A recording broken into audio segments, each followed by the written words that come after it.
আমার শরীর খারাপ ওই 13-14 দিন হচ্ছে, অনেকটাই ভালো আছি আগের থেকে। আর 9 দিনে তো স্নান করে একটু সুস্থ বোধ করেছি, বাট আমি স্নান করে একেবারেই থাকতে পারবো না, তারপর মাথায় শ্যাম্পু না করেও থাকতে পারবো না।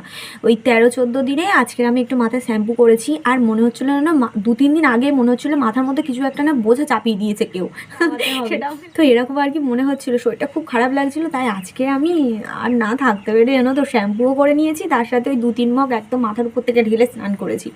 তো তারপর লাস্টে ওই একটু গঙ্গা জল আর ডাবের জল একটু মাথার উপর থেকে শাশুড়িমা ঢেলে দিয়েছি। তো বেদানা এনে দিয়েছিল, একটা আমি খেয়ে নিয়েছি, আর একটা বেদানা আমি শুয়েছিলাম। তো তারপর দেখলাম যে আমার একটা তো এখনও বেদানা বাকি রয়েছে, খাওয়া হয়নি। তো সেই বেদানাটা আমি খাবো বলে এই যে 2 পিস করেছি। দেখছি কি জানো তো, এই সাইডটা দেখো তো গেছে, তো সেজন্য ভাবলাম যাক আজকেই কেটে নিয়েছি, ভালোই হয়েছে।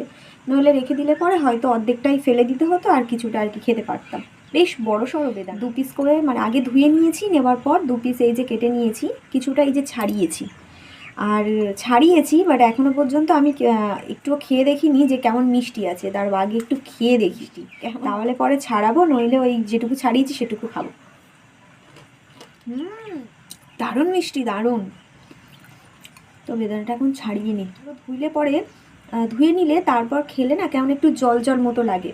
তো সেজন্য আমি আগেই কাটার আগে বেদানাটা বেশ ভালো করে ধুয়ে নিয়েছি। আর এই যে এখন একে একে সব ছাড়িয়ে নেবো, দাঁড়াও ছাড়িয়ে নিই, দেখি কতটা হয়।